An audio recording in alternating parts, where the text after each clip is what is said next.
Chioma had always been small, timid, and painfully aware of her crooked smile. In the dusty corridors of her secondary school in Enugu, she moved like a shadow, trying desperately to avoid the cruel laughter of her classmates. Ugly Chioma, they called her, voices echoing through classrooms, dormitories, and even the dusty playground where she lingered alone during breaks. Some days, she would eat her lunch behind the school's old library, hiding from whispers and pointing fingers. Her parents tried to console her. "Chioma, beauty isn't only about your face," her mother, Ngozi, would say, smoothing her daughter's tightly braided hair. "It's about your heart and the way you carry yourself." Her father, a civil servant in the city, worked long hours but always reminded her to study diligently. "Education will take you places your face cannot," he would say. Despite their words, Chioma felt the sting every day. Even her peers, who were supposed to be her friends, joined in the ridicule. She avoided mirrors. Seeing only the flaws her classmates made sure she noticed. Yet in secret, Chioma had a dream. She wanted to prove them all wrong. She didn't know exactly how yet, but she knew she was destined for more than the whispered mockery and small village streets. After school, Chioma would walk back to her family's modest home in the outskirts of Enugu. The streets were a mixture of dirt paths and uneven concrete, dotted with small shops selling akara, roasted yam, and the occasional bright plastic toys. Women in colorful wrappers balanced baskets of goods on their heads, and children played football in makeshift fields. Life was harsh but alive, and it gave Chioma an enduring resilience. At home, she poured herself into schoolwork. While her peers were obsessed with boys and fashion trends, Chioma read books about world leaders, famous African women, and international beauty queens. She discovered the Miss Africa pageant in a glossy magazine borrowed from a cousin. The women on its pages were elegant, graceful, and confident. Chioma stared at them long after the lights went out, imagining herself walking tall, radiant, and unstoppable. But life had a way of reminding her of reality. In her final year of school, the teasing escalated. During a school assembly, a popular girl shoved her roughly and shouted, "Chioma, no one will ever look at you twice." A few boys laughed. Chioma lowered her gaze, cheeks burning. She wanted to fight back, to scream, but she had learned that words could wound more than fists. That day, she cried silently behind the library, vowing that someday, somehow, she would rise. After graduation, she left Enugu for Lagos, seeking opportunities that her small village could never offer.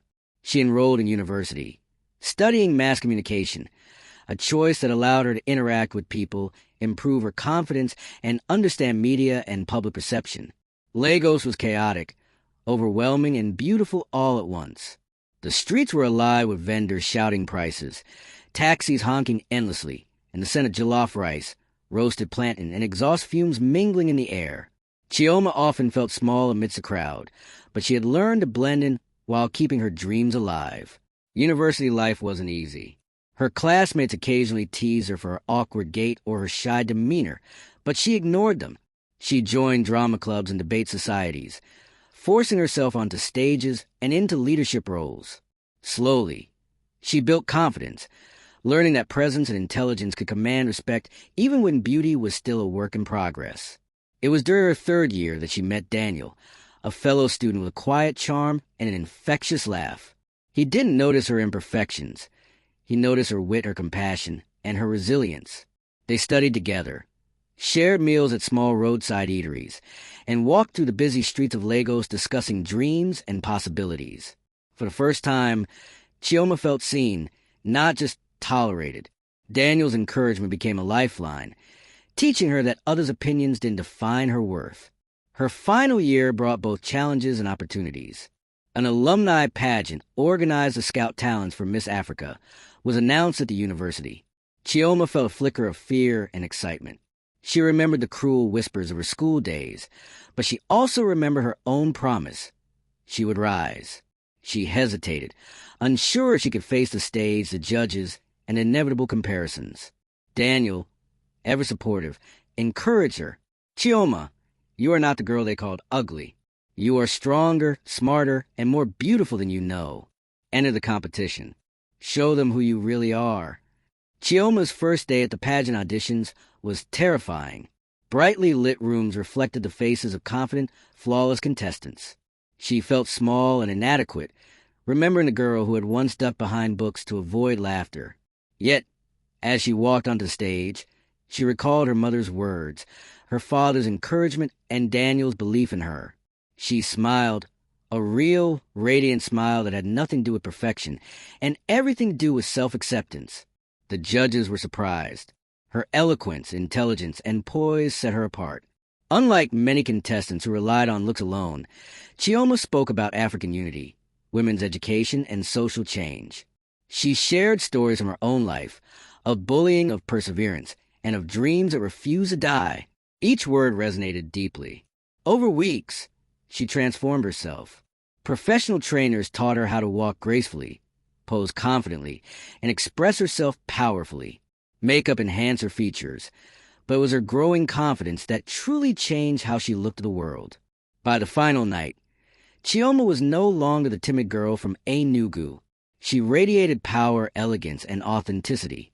When the moment came to announce the winner of Miss Africa, Chioma's heart pounded. The stage lights blazed, the audience cheered in her pass. The laughter, the whispers, the mockery seemed to dissolve. When her name was called, she felt tears of disbelief and triumph streaming down her face. Chioma Nwafor, the announcer's voice boomed. Miss Africa 20XX. The audience erupted. Daniel, in the front row, jumped to his feet, clapping and shouting her name. Her parents, who had traveled to Lagos in secret, wept openly with pride. Chioma walked to the stage, accepting the crown and sash, and for the first time, truly felt the weight of victory, not just over the pageant, but over the decade of pain, ridicule, and self-doubt that had defined her youth. Backstage, other contestants congratulated her, some with genuine smiles, others with envy hidden behind polite words. Chioma smiled warmly, remembering the girl who had once been called ugly. She realized then that her transformation was not just physical. It was mental, emotional, and spiritual. She had reclaimed her narrative. The celebration lasted late into the night. Press photographers captured her radiant smile, her eloquent speeches, and her interactions with dignitaries. The story of the once shy, ridiculed girl who became Miss Africa spread quickly across social media, inspiring millions of young women across the continent. Chioma knew that her journey had only begun.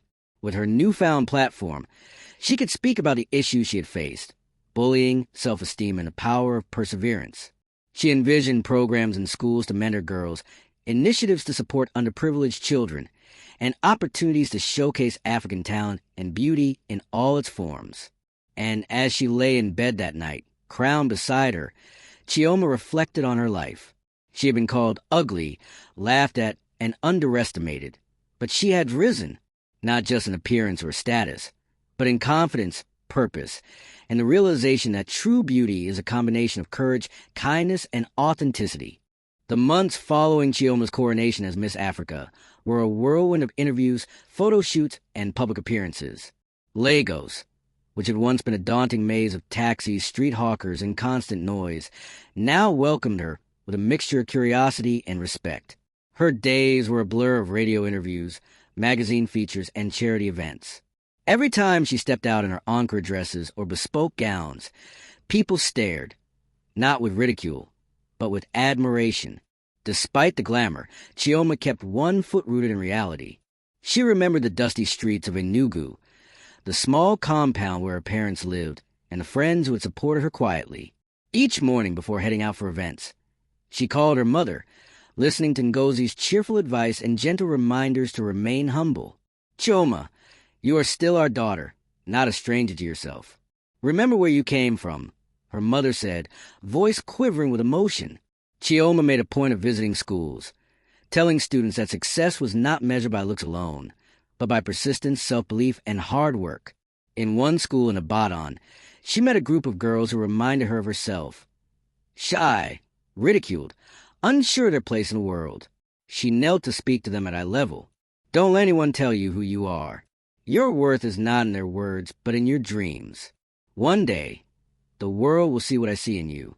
Yet, not all attention was positive. The media, hungry for scandal, published articles questioning whether Chioma had truly earn her crown. Some former schoolmates resurfaced on social media, posting pictures of her awkward adolescence and mocking her still, as if her crown was undeserved. Chioma ignored most of it, focusing instead on her projects. But inside, the old pangs of self-doubt occasionally crept back. One afternoon, during a television interview, the host asked the inevitable question. "Chioma, you were called ugly in school. How did that shape you?" Chioma's lips curved into a calm smile. "Being underestimated taught me resilience. Every hurtful word became a challenge to prove that my spirit and determination were stronger than the labels placed on me.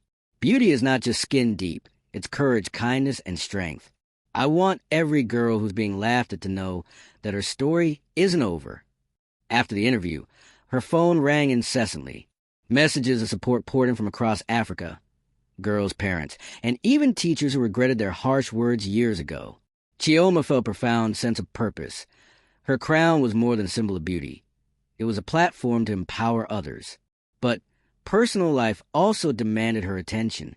Daniel, who had supported her from the beginning, now faced the pressures of Chioma's public life. They spent evenings walking along the Lekki beaches, talking quietly while the Atlantic waves crashed gently against the shore. "Chioma," Daniel said one evening, hands tucked into his pockets, "you've changed so much, and yet you're still the girl I met, fighting quietly in the shadows. I'm proud of you." Chioma smiled, leaning into him. "I wouldn't have made it without your belief. But I've learned something important.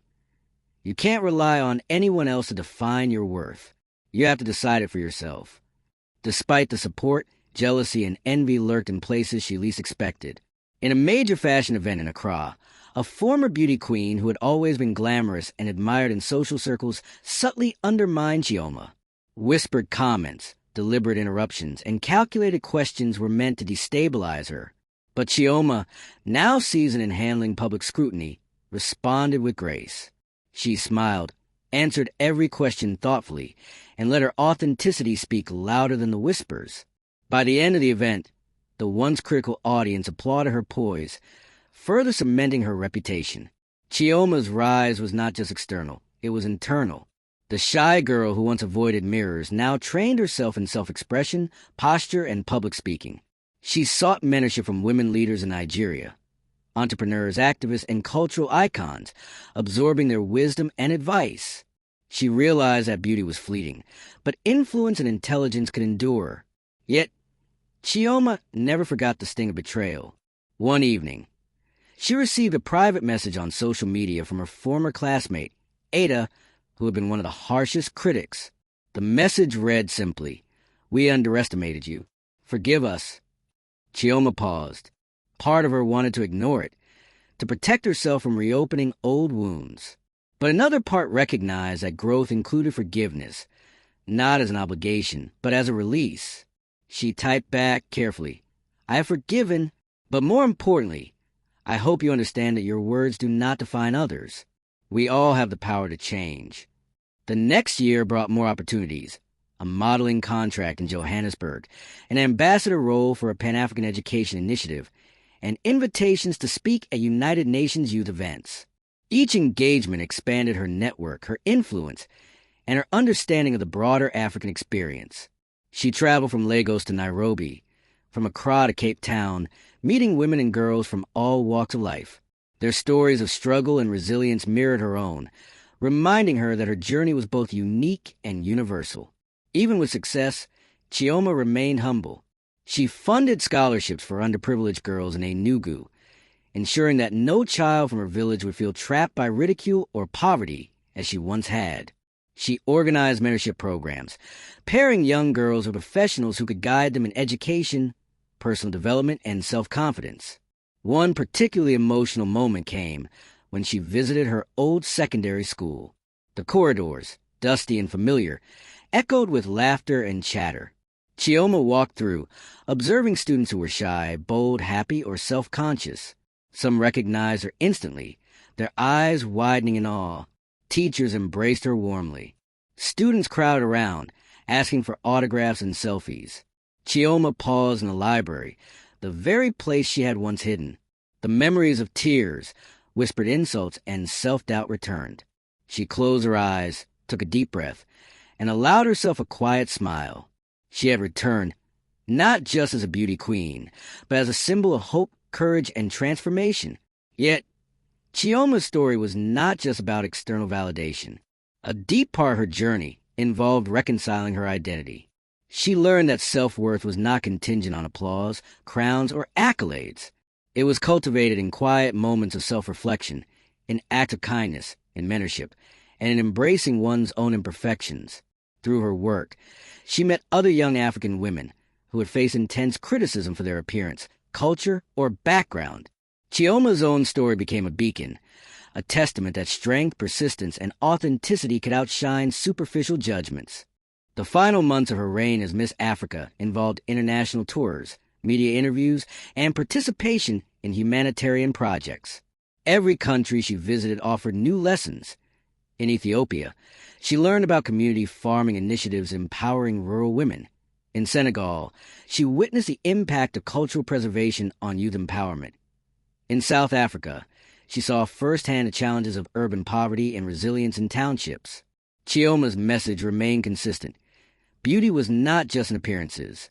It was courage, compassion, intelligence, and resilience. She spoke openly about the pain of bullying, the scars it left, and the empowerment that comes from overcoming it. Her speeches, filled with personal anecdotes, captivated audiences, and earned her admiration across continents. Despite the hectic schedule, Chioma maintained ties to Daniel and her family. Their support kept her grounded amidst fame, and their presence reminded her that no amount of applause could replace authentic human connection. They celebrated her victories, comforted her in moments of doubt, and reminded her that true beauty was reflected in love, loyalty, and integrity. And so, Chioma's journey continued, transforming from the girl called ugly to the woman crowned Miss Africa, from a shy adolescent hiding behind books to a confident leader inspiring millions. She realized that the past, no matter how painful, had shaped her, and that her future was limited only by her imagination, courage, and willingness to rise above the scars of yesterday. The fame and influence Chioma had earned did not shield her from challenges. With her growing prominence, envy and rivalry began to surface in ways she hadn't anticipated. Social media, while a powerful tool for outreach, became a battleground. Former classmates, local critics, and even rival beauty queens subtly or overtly tried to undermine her achievements. Some posted side-by-side images of her past and present. Others questioned whether her crown was deserved. Yet Chioma had learned early on that life's critics were inevitable. How one responded defined the difference between weakness and strength. One afternoon, Chioma received an invitation to a high-profile fashion gala in Johannesburg. It was an event that could expand her influence, connecting her to international designers, media outlets, and philanthropic organizations. But her excitement was tempered by tension. Ada, the former schoolmate who had once mocked her, was rumored to be attending as a guest of one of the sponsors. Chioma arrived at the gala in a flowing evening gown, her encore accents gracefully woven into the design. The photographer's flashes illuminated her confident smile, and whispers circulated. "Isn't that the girl they used to call ugly?" Some recognized her immediately. Others were captivated by her elegance, poise, and radiant aura. She moved through the crowd with grace, acknowledging old friends and shaking hands with influential guests. Then she saw Ada, standing near the champagne table, her gaze sharp, lips pressed into a thin line. Their eyes met briefly. Ada's expression shifted from surprise to an almost imperceptible smirk, the kind that suggested, "You may have changed, but I'm still watching." Chioma paused internally. She remembered the long hours spent hiding behind textbooks, the nights crying silently, the cruel laughter echoing in hallways. She allowed herself a deep breath and let those memories transform into power, not bitterness. Approaching Ada, she extended a hand, her voice calm and clear. "Hello, Ada. It's been a long time." Ada hesitated, then shook her hand, her posture stiff. "Yes, long time," she said, her tone guarded. Chioma smiled politely, excusing herself, understanding that reconciliation didn't require agreement or friendship. Sometimes it only required dignity. The gala itself was spectacular. African designers showcased modernized traditional attire, blending Kent Ankara and intricate beadwork. Chioma's presence on the red carpet drew media attention, and interviews followed. She spoke passionately about African culture, education for young women, and the importance of self-confidence. Her story, from ridicule to Miss Africa, resonated deeply with the audience, both in Africa and abroad. Backstage, she met other beauty queens and models who had initially been competitive or dismissive. Some tried to engage in subtle confrontations, testing her patience. But Chioma, now wise and experienced, navigated each interaction with poise. She listened, smiled, and responded with tact. Over time, several of her former rivals expressed admiration for her resilience and authenticity.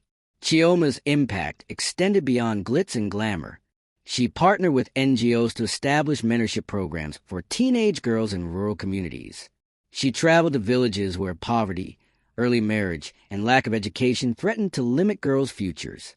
There, she spoke openly about her journey, illustrating that one's past did not dictate one's potential. She encouraged young girls to embrace their individuality, work hard, and remain focused on their dreams despite societal pressures. In one village outside of Ibadan, Chioma visited a small school where she had studied years ago. The classrooms were simple, with cracked walls and worn chalkboards, but the students' eagerness to learn was palpable. She spoke to them, kneeling to their eye level, and shared her own experiences of bullying, humiliation, and eventual triumph. Tears formed in the eyes of some students as they listened to the girl who had once walked their same dusty paths, now standing as a beacon of hope. Meanwhile, Daniel, who had remained by her side, supported her quietly. While Chioma's schedule grew more demanding, he reminded her to take moments for self-care, reflection, and personal connection. During late-night walks along the Lagos beaches or quiet dinners in small city cafes, they discussed their shared dreams, the challenges of maintaining authenticity under public scrutiny, and the joys of seeing others uplifted by her influence. Despite the outward success, Chioma encountered emotional complexities. She struggled with the lingering effects of childhood bullying, sometimes doubting herself in private moments. Media scrutiny could be relentless, and the constant public gaze was exhausting. Yet, each time she questioned her worth, she returned to her roots, the small village streets, the supportive family, and the promises she had made to herself long ago. Those foundations grounded her, reinforcing the resilience that had carried her through ridicule and obscurity. The turning point came when Chioma was invited to a Continental Leadership Forum in Nairobi, focusing on youth empowerment and African women's leadership. The audience consisted of politicians, educators, activists, and media personalities. Chioma's keynote address, delivered with eloquence and authenticity, captivated everyone. She spoke about the transformative power of perseverance, the importance of education, and the courage required to defy societal expectations. Her words inspired immediate action. Several NGOs pledged to collaborate with her initiatives, funding educational programs and mentorship schemes across multiple African countries. The story of a girl once called Ugly who became Miss Africa became a case study in resilience and leadership. Her influence now extended far beyond beauty. She was shaping conversations about empowerment, cultural pride, and self-worth across the continent. Yet Chioma remained humble.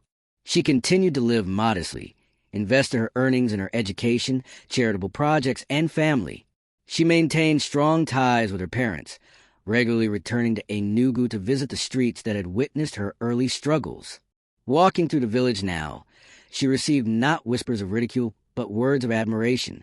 Children ran up to greet her, mothers smiled in recognition, and even former classmates approached with acknowledgement of her journey.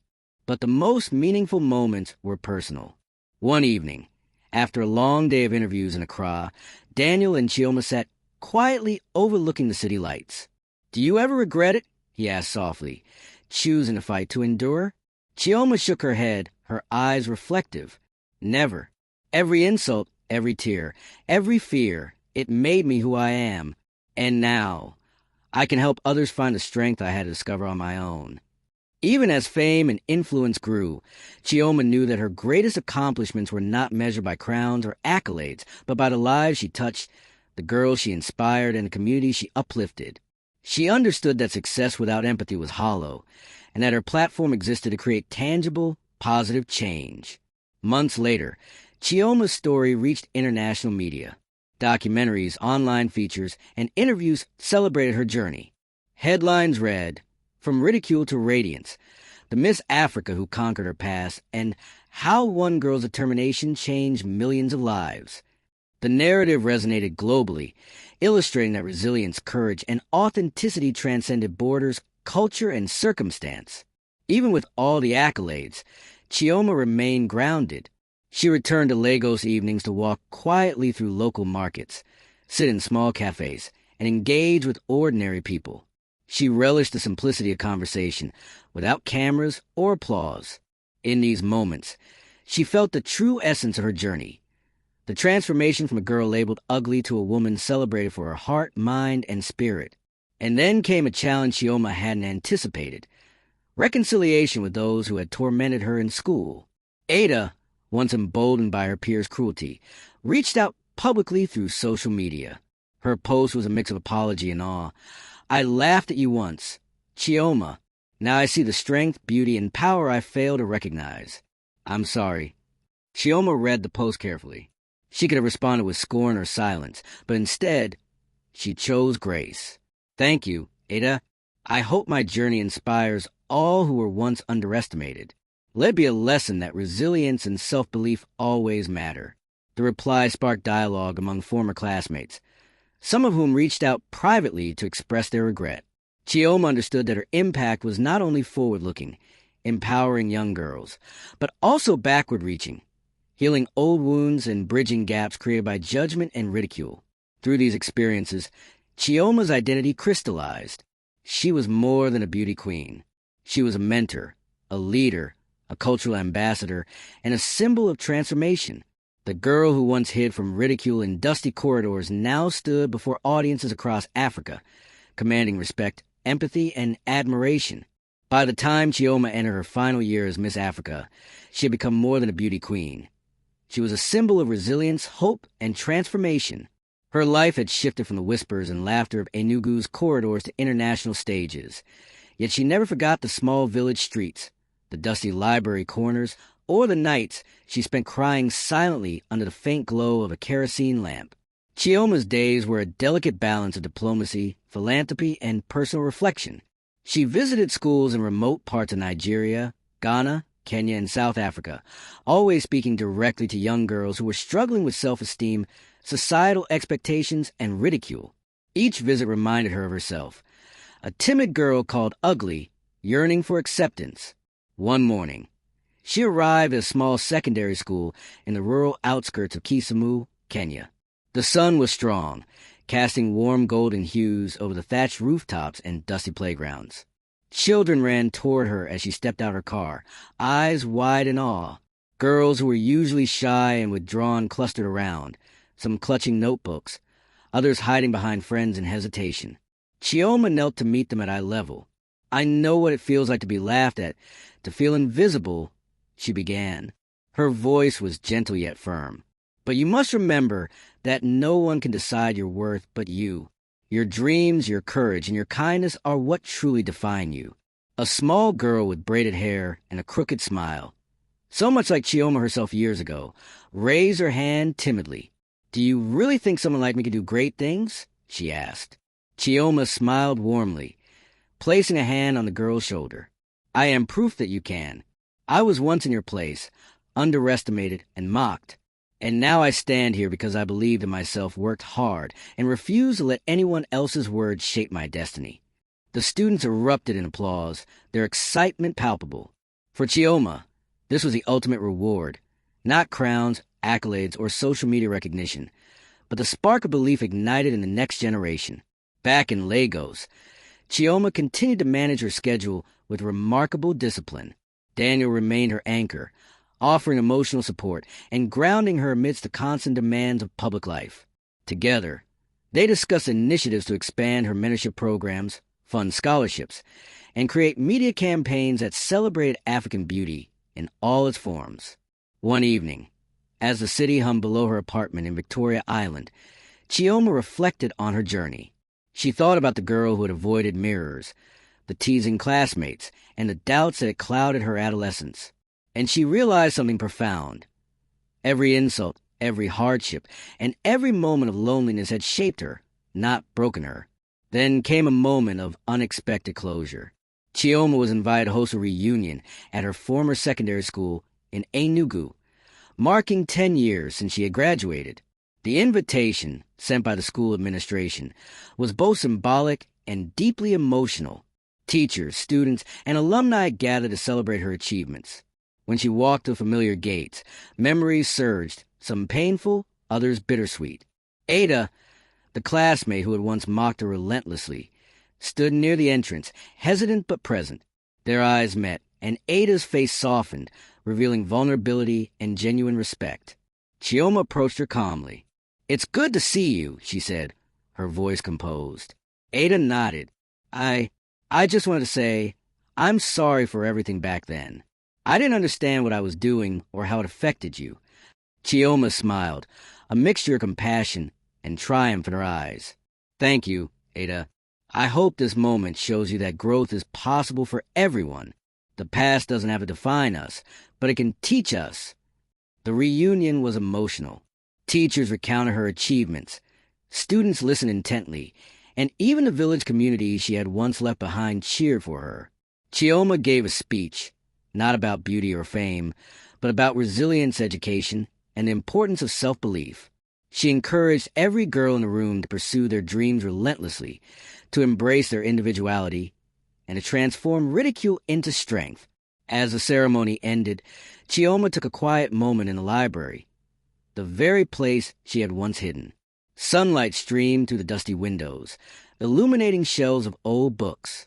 She ran her fingers across the familiar spines, recalling the tears, the whispered insults, and the loneliness she had endured.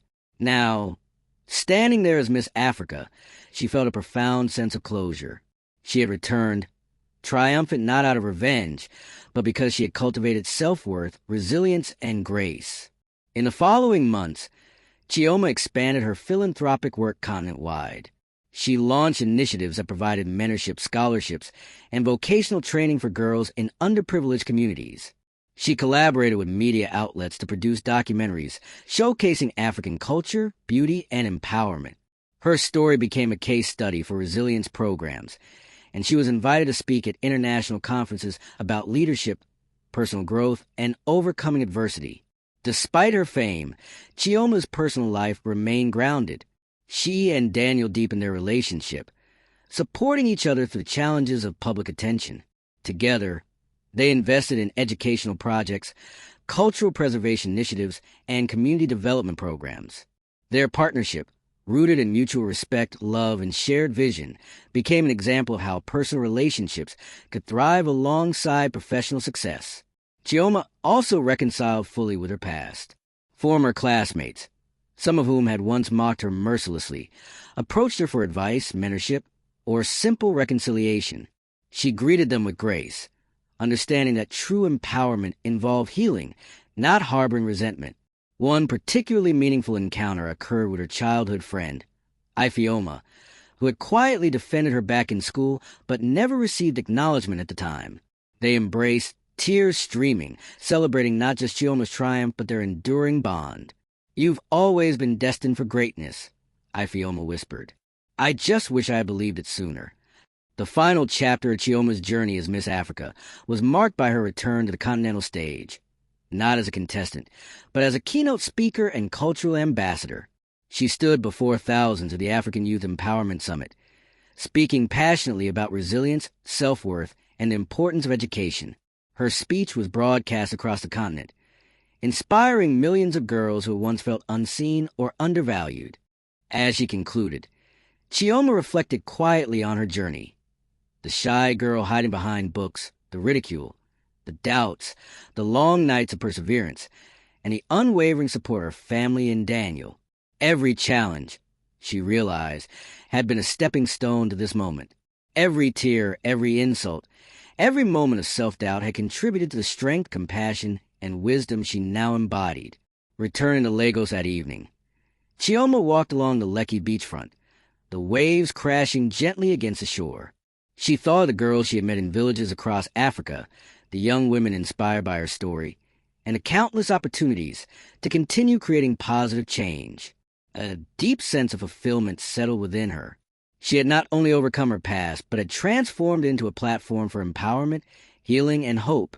And in the quiet of that evening, Chioma smiled, knowing that the girl once called ugly had returned to the world not just as Miss Africa, but as a leader, a mentor, and a living testament to the power of resilience, courage, and self-belief.